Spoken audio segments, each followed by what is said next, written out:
उस दिन शाम को मैंने आयान को बुलाने का इरादा किया। मैं उससे मशवरा करना चाहता था कि सूरज की रोशनी को मध्यम करने का कौन सा इल्म हो सकता है। मैंने सूरज जिन पढ़कर उसे आवाज़ दी। तीसरी आवाज़ पर वो मेरे सामने था। जी आका। आयान ने मुअद्दबाना अंदाज में कहा। आयान, मुझे तुमसे एक मशवरा करना है। मैंने फ़ौरन ही कहा। हुक्म करें सरकार। आयान ने कहा। मुझे ये जानना है कि किस अमल से सूरज की रोशनी को मध्यम किया जा सकता है। मैंने पूछा और वो मेरे सवाल पर चौंक पड़ा। आका, सूरज की रोशनी तो मध्यम नहीं होती। हाँ, अलबत्ता सूरज को ग्रहण लग सकता है। आयान ने कुछ उलझे हुए अंदाज में कहा और मैं चौंक पड़ा। ये तो बिल्कुल सामने की बात थी कि सूरज को अगर ग्रहण लग जाए तो ऐसा ही लगेगा जैसे रोशनी कम हो गई। मगर ग्रहण लगेगा कैसे? क्या तुम मुझे बता सकते हो कि सूरज को ग्रहण कब लगेगा? मैंने कुछ सोचते हुए कहा। आका, कम से कम इस साल तो कोई चांस नहीं है। आयान ने कुछ सोचते हुए कहा। मेरे अंदाजे के मुताबिक 3 साल के बाद फरवरी के महीने में किसी दिन सूरज ग्रहण लगने का चांस है। क्या तुम किसी तरह सूरज ग्रहण लगा सकते हो? मेरा मतलब है आर्जी तौर पर। मैंने इश्तियाक से पूछा। नहीं आका, ये मेरी कुव्वत में नहीं है। आयान ने साफ लहजे में कहा। अच्छा, कोई और तरीका बताओ जिससे सूरज की रोशनी किसी तरह मध्यम की जा सके। मैंने उलझे हुए अंदाज में कहा। आका, बात क्या है? आप सूरज को ग्रहण क्यों लगाना चाहते हैं? आयान ने सवाल किया। जवाब में मैंने सारी कहानी सुना दी। ये तो हो सकता है, अगर मकसद सिर्फ इस बस्ती तक ही है तो मैं इसका बंदोबस्त कर सकता हूँ। आयान ने जल्दी से कहा। वो कैसे? मैंने चौंक कर पूछा। आका, अगर मैं कुछ ऊपर आसमान पर जाकर सूरज और इस बस्ती के दरमियान में कोई बड़ी सी शय रख दूँ तो यकीनन सूरज की रोशनी इस बस्ती तक ना पहुँच सकेगी या फिर कम पहुँचेगी। इससे इनको लगेगा जैसे सूरज मध्यम हो गया है। आप जब चाहेंगे मैं उसे हटा लूँगा तो रोशनी फिर वैसी की वैसी हो जाएगी। आयान ने अपना मंसूबा बताते हुए कहा। मगर तुम कौन सी शय लेकर आसमान पर जाओगे और क्या वो हुजम में बहुत बड़ी होगी? मैंने अगला सवाल किया। नहीं आका, जितना मैं आसमान में ऊपर जा सकूंगा उतनी छोटी चीज़ से काम बन जाएगा। आप ये मुझ पर छोड़ दें। बस आप मुझे उस वक्त बुला लीजिएगा जब वो आपसे ये शोभा देखने की जिद करें। आयान ने मुझे मुतमईन करने वाले अंदाज में कहा। अच्छा चलो ठीक है। मैंने इत्मीनान का सांस लेते हुए कहा। ये एक बड़ा बोझ जो मेरे कंधों से उतर गया था। मुझे आयान की सलाहियत पर पूरा एतबार था। कुछ देर बातें करने के बाद आयान रुखसत हो गया। मैंने फिर चीनी बाशिंदों को बुलाकर उससे जंगली ज़ुबान का अगला सबक देने को कहा। कुछ देर उस जंगली ज़ुबान का सबक पढ़ने के बाद मैंने तजस्सुस के हाथों मजबूर होकर उससे उसकी यहाँ मौजूदगी का सबब पूछा। जवाब में उसने बताया कि उसका नाम चोंगचिन है और वो यहाँ शिकार खेलने आया था कि इन जंगलियों ने उसे कैद कर लिया।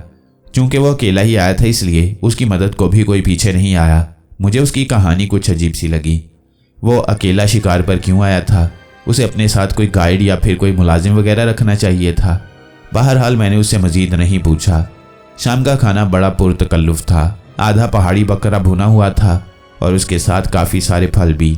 मैंने हस्बे ज़रूरत खाकर बाकी उन्हें वापस भिजवा दिया। रात को सोने से पहले मैंने एक बार फिर चोंगचिन को बुलाकर एक और सबक लिया।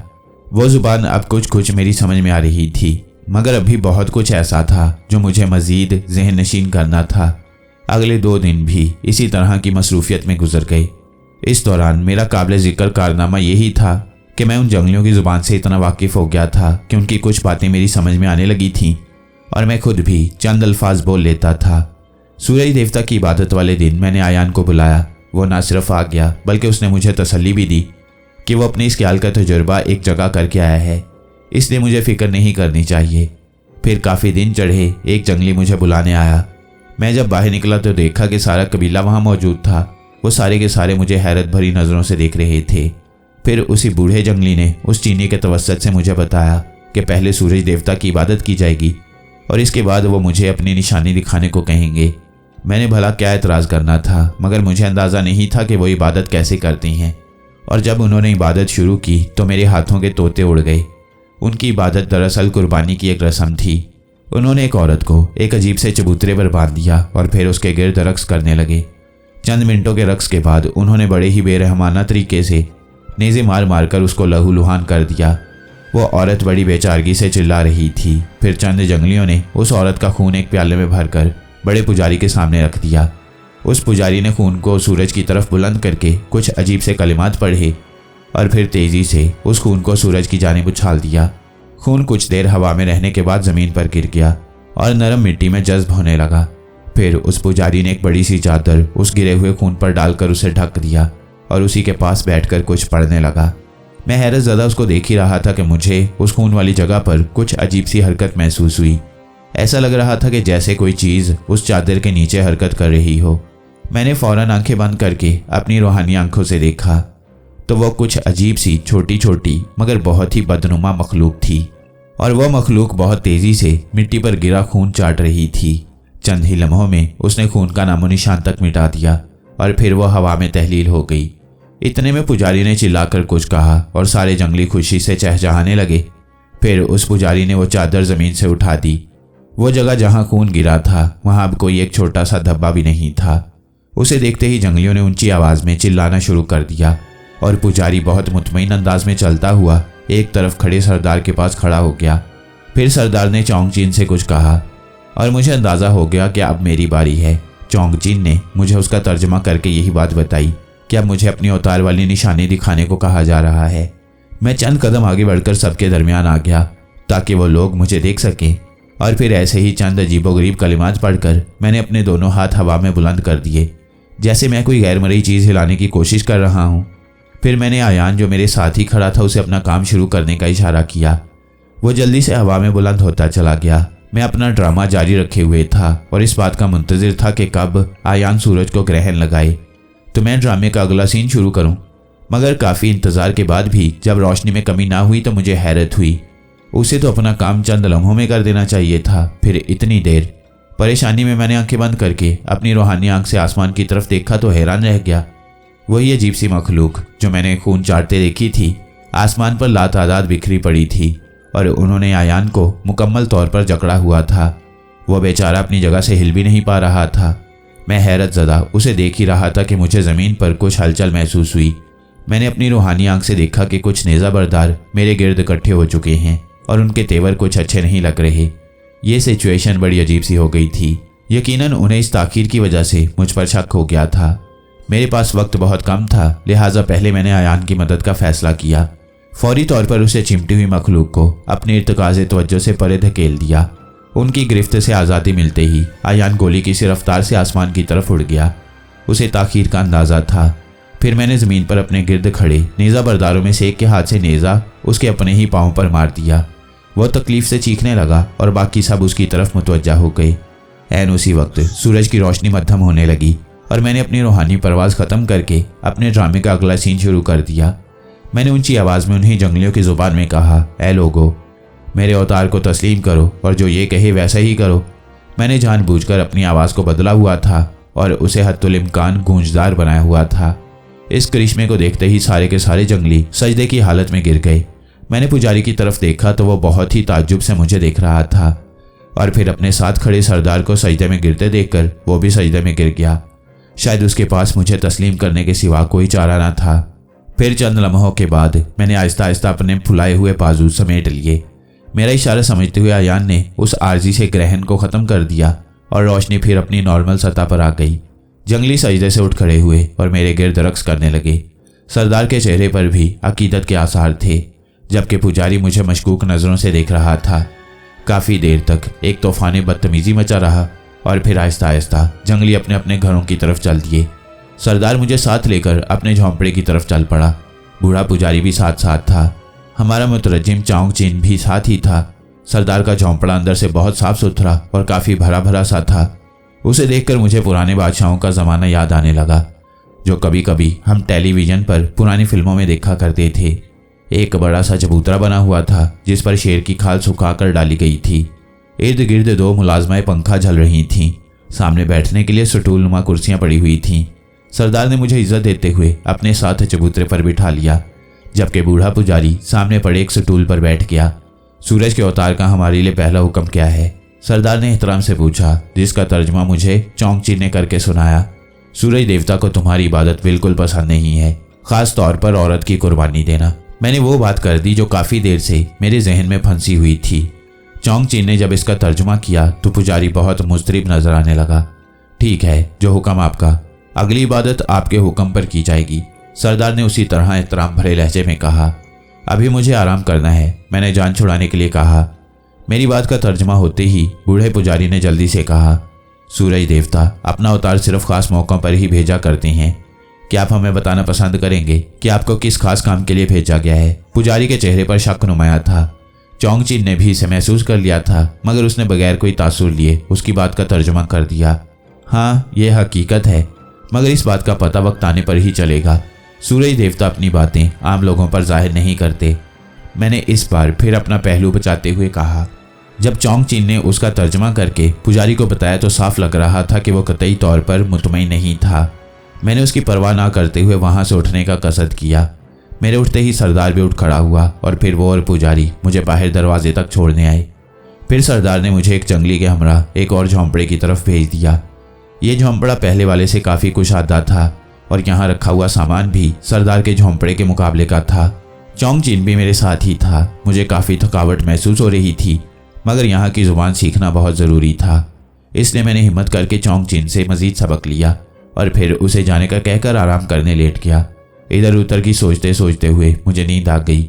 ये शायद रात का पिछला पहर था जब अचानक मुझे अपनी सांस रुकती सी महसूस हुई। मैंने घबरा कर आंख खोली तो अंधेरे के सिवा कुछ ना था, मगर मेरे लिए सांस लेना मुश्किल था।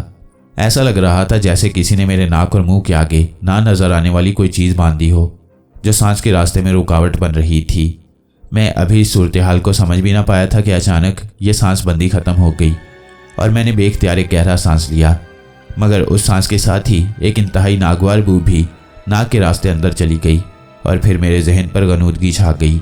मुझे ऐसा महसूस हो रहा था कि मैं अपने कंट्रोल में नहीं हूँ और मेरे इर्द गिर्द का माहौल बड़ी तेज़ी से बदल रहा है, बिल्कुल इसी तरह जैसे कोई तेज़ रफ्तार से फिल्म को फॉरवर्ड करता है। फिर मुझे कुछ देर के लिए बिल्कुल होश ना रहा। होश आया तो एक ऐसी जगह पर कि मैं ना तो ज़मीन पर था और ना आसमान पर। एक दरख्त के साथ मजबूत सा रस्सा बंधा हुआ था जिसको मेरी कमर के साथ लपेटा गया था और उसी रस्से से शायद मेरे हाथ पुश्त पर बंधे हुए थे। मैं उसी तरह झूल रहा था जैसे फांसी पर चढ़ने वाला कोई मुजरिम झूलता है। बस फ़र्क इतना था कि मेरी गर्दन की बजाय रस्सा मेरी कमर पर बंधा हुआ था। फिर मैंने अपनी तरफ पर गौर किया तो देखा कि मेरे इर्द गिर्द सफ़ेद सा धुआं फैला हुआ था। नीचे मुझे ज़मीन उस धुएं की वजह से नज़र नहीं आ रही थी, मगर ये धुआं नीचे से ही कहीं से आ रहा था। कुछ देर मुझे मुकम्मल तौर पर होश आने में लगी और फिर मैंने महसूस किया कि कोई ऊंची आवाज़ में कुछ पढ़ रहा था और फिर अचानक मुझे अपने दिमाग में एक आवाज़ सुनाई दी। तुम कौन हो और कहाँ से आए हो? एक बूढ़ी मगर मजबूत आवाज़ ने पूछा। मैंने फ़ौरन ही बूढ़े पुजारी की आवाज़ को पहचान लिया। मैं सूरज देवता का अवतार हूँ, तुमने मुझ पर हमला करके अच्छा नहीं किया, मैंने ऊंची आवाज़ में कहा। मगर फिर मुझे एहसास हुआ कि वो पुजारी की आवाज़ नहीं बल्कि ख्यालात से बात कर रहा था। शायद उसको भी टेलीपैथी का इल्म आता था, जिसका एक मुजाहिरा मैं जाड़ों की बस्ती में देख चुका था। तुम झूठ बोलते हो क्योंकि हम जानते हैं कि यहाँ कोई सूरज देवता नहीं है। ये कहानी तो हम लोगों ने सादा जंगलियों को बेवकूफ़ बनाने के लिए गढ़ी हुई है, पुजारी ने तंज़िया अंदाज में कहा। तुम्हारे लिए बेहतर है कि मुझे साफ साफ बता दो कि तुम कौन हो, वरना एक तकलीफ मौत के लिए तैयार हो जाओ। आखिर में उसके लहजे में सख्ती आ गई थी। मुझे उसका ये सख्त अंदाज बिल्कुल पसंद नहीं आया था। चूंकि अब की बार पुजारी ने बराह रास्त हमला किया था, इसलिए मेरे लिए भी बराह रास्त जवाब देना आसान हो गया था।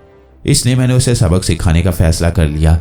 फिर मैंने आंखें बंद करके रूहानी आंखों से उसे देखने की कोशिश की, मगर मैं हैरान रह गया कि मेरी रूहानी आंखों के सामने अंधेरा ही अंधेरा था और मेरी रूह परवाज न कर पा रही थी। ये मेरे लिए हैरानी का बायस था।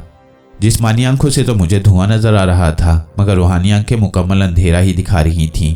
अचानक मुझे एहसास हुआ कि यह धुआं कोई खास धुआं है जिसने मेरे रूहानी हवास को मुअत्तल कर दिया है। इस ख्याल के आते ही मुझे परेशानी ने आ घेरा। यह पुजारी भी कोई तोप चीज़ साबित हो रहा था। मैं तुम्हें आखिरी बार कह रहा हूँ कि मुझे साफ साफ अपने बारे में बता दो, वरना अब मैं अपना अमल शुरू कर दूंगा जिससे तुम इंतहाई तकलीफ का शिकार हो जाओगे और फिर वही तकलीफ तुम्हारी जान ले लेगी, पुजारी ने धमकी देते हुए कहा। मैंने भी अपना आखिरी हथियार आजमाने का फैसला किया और आयत करीमा बुलंद आवाज़ में पढ़ने की कोशिश की, मगर ये क्या, मुझे आयत करीमा भूल गई थी। ये मेरे लिए नाकाबिले यकीन बात थी, मगर ये एक मुसलमा हकीकत थी, उसी तरह जिस तरह के ये कि मैं उस वक्त बंधा हुआ था। बावजूद इंतहाई कोशिश के मुझे आयत करीमा के अल्फाज याद नहीं आ रहे थे। आयत करीमा ही क्या, मुझे कोई भी कुरानी आयत याद नहीं आ रही थी। हालांकि मैं बहुत सारी सूरतें हिफज कर चुका था। अब मेरे हाथों के तोते उड़ चुके थे। बगैर रूहानी ताकतों के मेरे पास सिर्फ आयात कुरानी ही एक हथियार था जो किसी वजह से नाकाबिल इस्तेमाल हो गया था। उन सब के बगैर मैं बेबस और लाचार एक आम इंसान के सिवा कुछ नहीं था। इस सोच ने मेरे दिमाग में अंधेरे फैलाने शुरू कर दिए, मगर अचानक मुझे अजीम शवाला की वो बात याद आ गई जिसमें उन्होंने कहा था कि इंसान की असल ताकत तो हौसला होता है। अगर इंसान हौसले से काम ले तो खुद खुदा भी उसकी मदद करता है। बस यही सोचकर मैंने एक नए वलवले और जोश से अपने गिर्द हालात का जायजा लेना शुरू किया। अब चूंकि मेरी जिस्मानी आंखें धुएं की आदी हो चुकी थीं, इसलिए मुझे किसी हद तक नजर आने लगा। मैं देख सकता था कि जमीन पर ऐन मेरे नीचे एक आदमी का हैवला सा था जो आग जलाए बैठा था। यकीनन ये बूढ़ा पुजारी ही था। ठीक है, जैसे तुम्हारी मर्जी। अब मैं अपना अमल शुरू करने लगा हूँ। इस बार पुजारी का लहजा इंतहाई सख्त था। उसने मेरे सारे बदन में सर्द सी लहर दौड़ा दी। तुम मेरे बारे में क्या जानना चाहते हो? मैंने मजीद वक्त लेने की गर्ज से पूछा। तुम कौन हो और कहाँ से आए हो? बूढ़े पुजारी ने अपना सवाल दोहराया। मेरा नाम सुलेमान है और मैं जादुई उलूम सीखने की गर्ज से अफ्रीका आया हूँ। मैंने साफगोई से काम लिया, मगर जानबूझकर तफसील नहीं बताई। वो कौन था जिसने सूरज की रोशनी को मध्यम किया और मेरे वीर उसे रोक ना सके? इस बार पुजारी ने कदरे हैरत से पूछा। वो एक जिन है जो मेरा दोस्त बना हुआ है और वक्तन फवक्तन मेरे काम आता रहता है। मेरा ख्याल था कि अपने आप को सूरज देवता का अवतार साबित करके मुझे यहाँ के पुजारी और दूसरे जादूगरों का खास कुर्ब हासिल हो जाएगा और इस तरह मैं उनसे जादुई इल्म सीख सकूंगा। मैंने कुछ और तफसील बताते हुए कहा। झूठ बोलना मेरे लिए बहुत मुश्किल काम था, मगर मैं हक़ाइक़ को किसी हद तक अपने अंदाज में बयान कर रहा था ताकि झूठ भी ना बोलूं और सारी तफसीलात भी ना जाहिर करूं। हैरत है, तुम जादुई इल्म क्यों सीखना चाहते हो? पुजारी ने इस बार फिर हैरत से पूछा। बस मेरा शौक है। मेरे पास इसका कोई जवाब ना था, इसलिए मैंने घिसा पिटा सा ही जवाब दे दिया। देखो, तुम्हारी बातों से मेरे दिल में तुम्हारे लिए एक नरम गोशा पैदा हुआ है। उसे झूठ बोलकर ज़ाया मत करो। मैं अभी भी तुम्हें अपना चेला बनाकर जादुई इल्म सिखा सकता हूँ, मगर उसके लिए तुम्हें सच बोलना होगा। पुजारी ने इस बार कदरे नरम लहजे में कहा। मेरे लिए सूरत हाल मुश्किल हो गई थी। वो मेरे अंदर तक झांक रहा था, इसलिए बावजूद कोशिश के मैं झूठ नहीं बोल पा रहा था और जो झूठ बोल रहा था वो फौरन उसने पकड़ लिया था। कुछ देर सोचने के बाद मैंने अपनी उसी पॉलिसी के तहत मसलहतन हक़ाइक़ का एक हिस्सा जाहिर कर दिया। दरअसल मुझे एक इंतहाई ताकतवर जिन से अपनी माँ की मौत का बदला लेना है, जिसने मेरी आंखों के सामने मेरी माँ को जिंदा जला दिया। ये कहते हुए न जाने क्यों मेरे जिस्म में गर्मी की लहर सी दौड़ गई। हाँ, अब तुमने सच बोला है। पुजारी शायद मेरे लहजे से मरूब हो गया था। मेरा नाम डोसाई है और मैं इस कबीले का सबसे बड़ा पुजारी हूँ। मैंने अपनी उम्र के 50 साल यहाँ इस कबीले को दिए हैं। अब तुम मेरे चेले हो। तुम इसी तरह अवतार बनकर यहाँ पर रहोगे, मगर अब वही करोगे जो मैं कहूँगा। अगर तुम मेरी बातों पर अमल करते रहे तो मैं तुम्हें वो इल्म सिखा दूंगा जिसके लिए तुम यहाँ आए हो। उस बूढ़े पुजारी जिसका नाम डोसाई था, उसने एक तरह से हुक्म दिया। उस वक्त मेरे पास कोई और रास्ता नहीं था। कुछ देर सोचने के बाद मैं रजामंद हो गया। कुछ ही देर में धुआं उठना बंद हो गया और मैंने देखा कि नीचे दरख्त की जड़ में वही बूढ़ा पुजारी आलती पालती मारकर बैठा था और उसके सामने आग जल रही थी। एक तरफ कपड़े की थैली पड़ी हुई थी जिसमें से शायद कुछ निकाल कर वो आग में फेंक रहा था जो उस धुएं को पैदा करती थी। उस आग को बुझाकर उसने मुंह ही मुंह में कुछ पढ़ा और मेरा रस्सा ऊपर से ढीला होने लगा। मैं आहिस्ता आहिस्ता ज़मीन पर आने लगा। जल्द ही मेरे पाँव ज़मीन पर पड़े। उसी वक्त मेरी कमर के गिर्द रस्सा खुद ब खुद खुलकर ऊपर उठने लगा, जैसे दरख्त के ऊपर से कोई उसे खींच रहा हो। बूढ़े डोसाई ने मुझे अपने पीछे आने का इशारा किया और मैं उसके पीछे चल पड़ा। कुछ ही दूर उस पुजारी की झोंपड़ी थी। उसने मुझे अपने साथ अंदर आने का कहा और उसमें दाखिल हो गया। मैं भी उसके पीछे पीछे अंदर चला आया। उसने मुझे एक मूड़े पर बैठने का कहा और फिर दूसरे मूड़े पर खुद बैठ गया। तुमने बहुत चालाकी से अपनी जगह इस कबीले में बनाई है। इस बात ने मुझे खुश किया, मगर यह कमाल तुम्हें मेरा खास चेला बनाने के लिए काफ़ी नहीं है कि मैं तुम्हें अपने इल्म सिखाऊं जो मैंने बरसों की रियाजत से हासिल किए हैं। तुम्हें इसके लिए कुछ और भी करना होगा। बूढ़े डोसाई ने कुछ सोचते हुए अपनी ज़ुबान में कहा। मैं चूंकि कुछ उस ज़ुबान को समझ सकता था, इसलिए उसकी बात काफ़ी हद तक समझ गया। मुझे और क्या करना होगा? मैंने टूटी फूटी जंगली ज़ुबान में पूछा। तुम्हें मेरे लिए काम करना होगा, मगर मैं उसके बारे में तुम्हें चंद दिनों के बाद ही बताऊंगा। तब तक तुम सूरज देवता के अवतार बनकर ऐश करो और हाँ, जितनी जल्दी हो सके हमारी ज़ुबान पर अबूर हासिल कर लो। उसके बगैर तुम कुछ नहीं बन सकोगे। बूढ़े डोसाई ने हाथ हवा में बुलंद करते हुए कहा और आखिर में मुझे बाहर जाने का इशारा किया। मैं खामोशी से उठकर बाहर निकल आया। फिर कुछ देर इधर उधर भटकने के बाद मैंने अपना झोंपड़ा तलाश कर ही लिया। वहाँ दरवाजे पर 2 पहरेदार ऊँग रहे थे। मुझे अपनी तरफ आता देखकर वो चौंक पड़े और फिर हैरत से मुझे देखने लगे। शायद मुझे उनके सामने से नहीं ले जाया गया था और वो हैरत ज़्यादा थे कि मैं बाहर कैसे निकला। जो अब वापस आ रहा हूँ। मैं उनको हैरतज़दा छोड़कर अंदर झोंपड़ी में चला गया। बिस्तर पर गिरकर मैं उन हालात के बारे में सोचने लगा।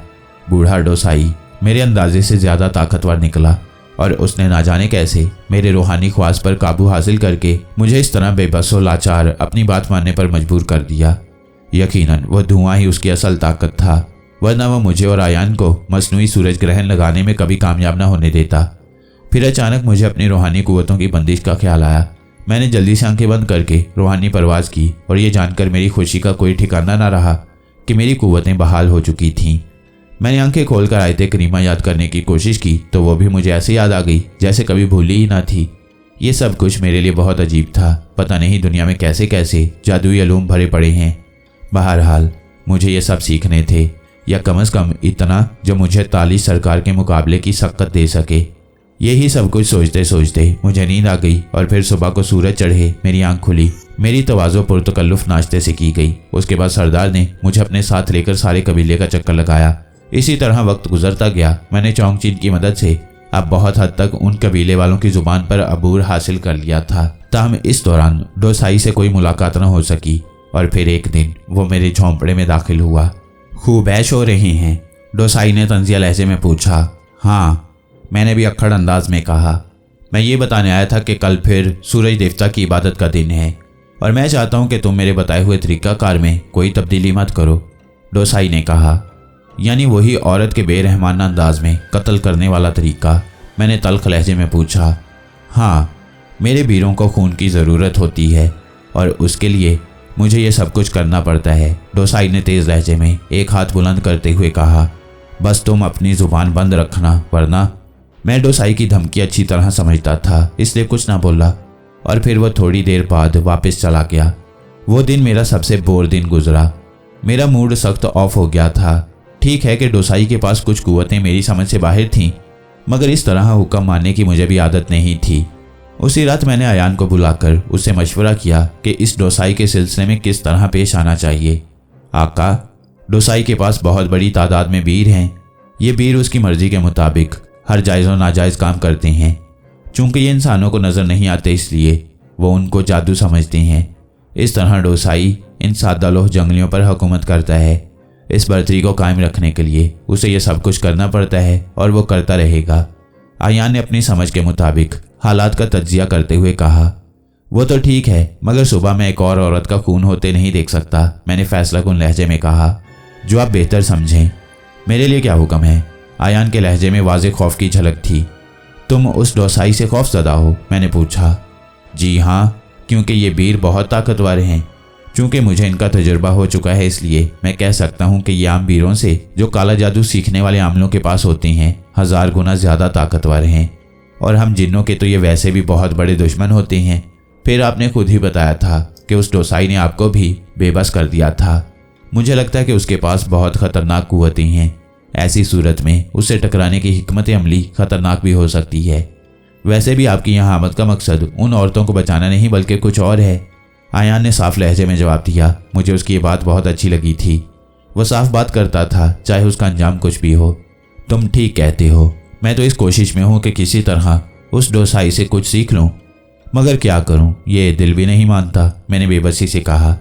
आयान कुछ देर तक मुझे समझाता रहा और फिर वह रुखसत हो गया। मैं देर तक यूं ही बैठा सोचता रहा। हालात का तकाजा ये था कि मैं किसी न किसी तरह अपने आप पर काबू रखता और डोसाई का दिल जीतने की कोशिश करता ताकि वो मुझे अपने अलूम सिखाए। जबकि एक बेकसूर औरत के कत्ल पर मेरा ज़मीर मुझे खामोश बैठने की इजाज़त नहीं देता था। पिछली बार तो मुझे मालूम ना था कि वो क्या करने वाले हैं, मगर इस बार तो मैं जानता हूँ और चाहूँ तो सरदार को कहकर इसे रुकवा भी सकता हूँ। मगर डोसाई ऐसा नहीं चाहता था। सोचते सोचते मेरे सर में दर्द होने लगा और फिर मैं अपने झोंपड़े से बाहर निकल आया। ये चांद की 12वीं रात थी, इसलिए हर तरफ चांदनी का बसेरा था। इस चांदनी में कबीले के गिर्द मौजूद दरख्तों ने बहुत ही मसूरकुन मंजर बांध रखा था। अमूमन मैं रात को झोंपड़े से बाहर नहीं निकलता था, इसलिए इस कुदरती हुस्न से बेखबर था। आज उसका नज़ारा करते हुए मुझे अपने दिमाग में शगुफ्तगी का एहसास पैदा हुआ। इस बेबसी की घुटन में यह एहसास बहुत फ़रत बख्श था, इसलिए मेरे कदम खुद ब खुद ही आगे बढ़ते गए और मैं घने जंगल की तरफ चल पड़ा। एक बहुत बड़े बरगद के दरख्त के नीचे काफ़ी बड़ा तालाब सा बना हुआ था। उसमें मौजूद पानी के अंदर मुझे चांद का चेहरा बहुत भला लग रहा था। मैं उसी बरगद के दरख्त के पास बैठ गया और पता नहीं कितनी देर यूं ही पानी के अंदर चांद के अक्स को देखता रहा। फिर अचानक मुझे वक्त के गुजरने का एहसास हुआ तो मैं उठ खड़ा हुआ। अभी वापसी के लिए कदम उठाया ही था कि एक आवाज़ ने मेरे कदम रोक लिए। ऐ सूरज देवता के अवतार, क्या तुम मेरी कुछ मदद कर सकते हो? एक मध्यम मगर वाज़ेह आवाज़ में किसी ने इल्तिजा की। मैंने चौंक कर इधर उधर देखा मगर कुछ भी नजर न आया। मैंने सोचा कि शायद मेरी समात को धोखा हुआ होगा, मगर इससे पहले कि मैं आगे बढ़ने के लिए कदम उठाता वही आवाज़ फिर सुनाई दी। मेहरबानी करके मेरी मदद करो। जुबान बिलाशुबा जंगली ही थी, मगर अब मैं उसे काफ़ी हद तक वाकिफ हो चुका था, इसलिए मैं बगैर किसी गलती के उसे समझ सकता था। यकीनन कोई था जो मुझे मदद के लिए पुकार रहा था और मैं उसे सुन तो रहा था मगर देखने से कासिर था। इस बार मैंने गौर से उस सिमत देखा जिधर से आवाज़ आई थी, मगर कुछ देख ना पाया। फिर अपने रूहानी ख्वास को आजमाने का फैसला करते हुए मैंने आंखें बंद की और अपनी रूहानी खुर्दबिनी आंखों से जंगल का ये हिस्सा कंघालने लगा। बिल आखिर वो मुझे मिल गया। वो एक 3 से 4 इंच का छोटा सा इंसान था, जी हाँ, बौना, जो मुझसे कोई 10 कदम के फासले पर ज़मीन पर एक दरख्त की छोटी सी टहनी में फंसा हुआ था। वो टहनी इंग्लिश के लफ्ज़ वाई की शक्ल की थी और पता नहीं कैसे वो उसमें इस बुरी तरह फंस गया था कि बावजूद कोशिश के निकल नहीं पा रहा था। ये सिर्फ मेरी रूहानी आँख का कमाल था कि मैं उसे देख पाया था, वरना शायद मैं कभी भी उसे देख ना पाता।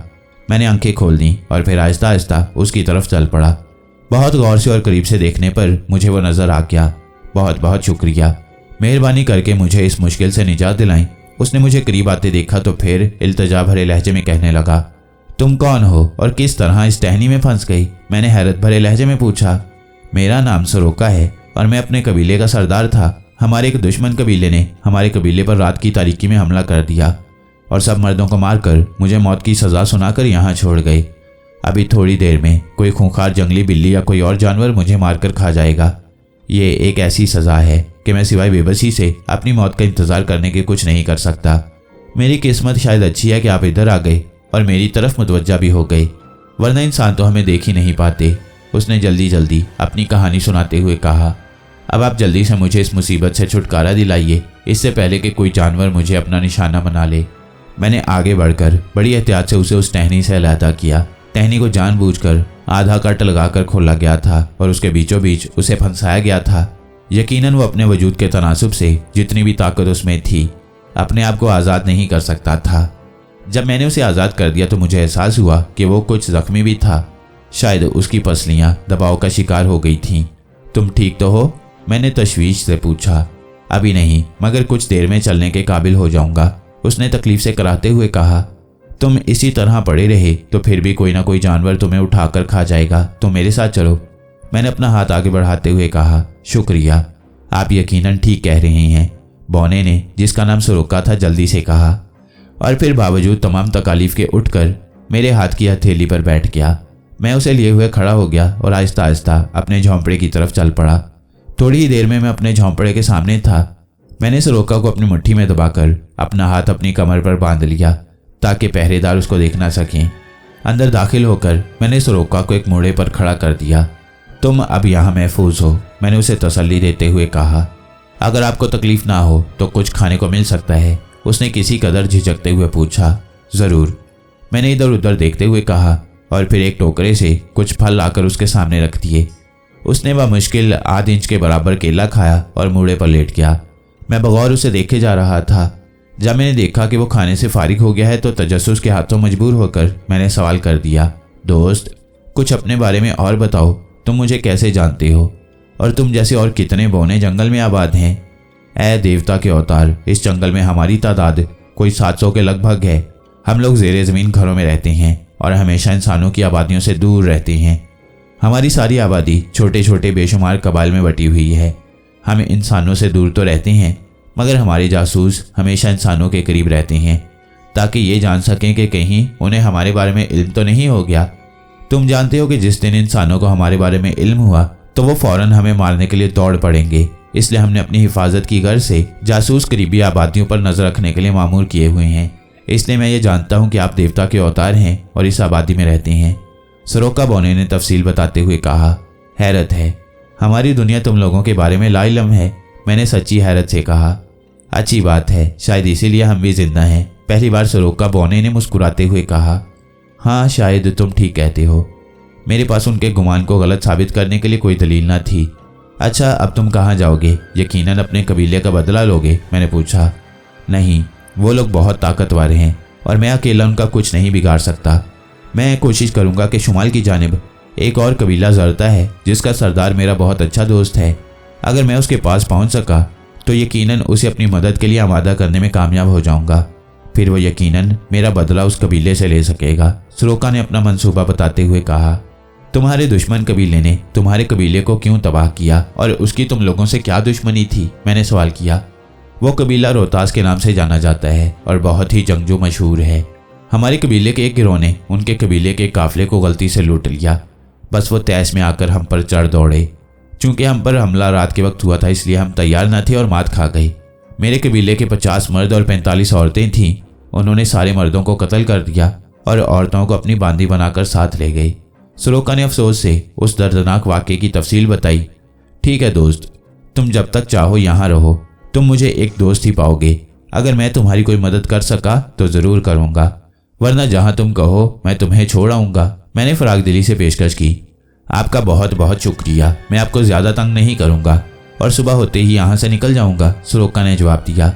मैं उसे उसके हाल पर छोड़कर सोने के लिए लेट गया, मगर नींद आंखों से कोसों दूर थी। पिछले हफ्ते होने वाली औरत की कुर्बानी का वाक़या बार बार मेरी आंखों के सामने आ रहा था और मुझे ऐसा लग रहा था कि वो औरत मुझसे रहम की भीख मांग रही थी, जबकि मैं बेबसी की तस्वीर बना उसका बेरहमाना कत्ल होते देख रहा था। ये सब कुछ मुझे बेचैन करने के लिए काफ़ी था और इस बेचैनी में नींद के आने का सवाल ही पैदा नहीं होता था। मैं बहुत कोशिश कर रहा था कि अपना दिमाग उन फ़वाइद की तरफ लगाऊं जो मुझे खामोशी से उस कुर्बानी की रस्म को होते हुए देखकर होने थे, मगर मेरा दिल मेरे बस में नहीं था। आखिरकार मैंने अपने दिल के सामने हथियार फेंकते हुए ये फैसला किया कि कम अज़ कम मेरे होते हुए ये खेल दोबारा नहीं खेला जा सकता। ठीक है, मैं यहाँ जादुई इल्म सीखने के लिए आया हूँ, मगर इसका ये मतलब नहीं कि मैं अपनी आंखों के सामने मजलूम औरतों का खून होते देखता रहूँ। ऐसी ताकत का क्या फ़ायदा जो किसी मजलूम के काम ना आ सके। इस फैसले के साथ मुझे अपने अंदर सुकून का सा एहसास हुआ और फिर इसी सुकून के एहसास ने मुझे गहरी नींद सुला दिया।